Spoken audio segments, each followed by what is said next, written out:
يا ربي يا نبي نديك جود عليا قلبي نبيك رجع ندمان لك يا رحمن توب عليا.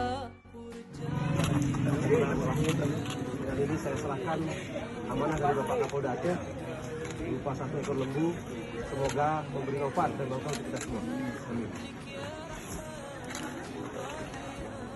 Terima kasih kepada Bapak Kapolda Aceh dan Kapolres PD yang telah menyumbangkan 1 ekor sapi untuk acara tasdilan. Mudah-mudahan ini semua dibalas oleh Allah Subhanahu wa Ta'ala.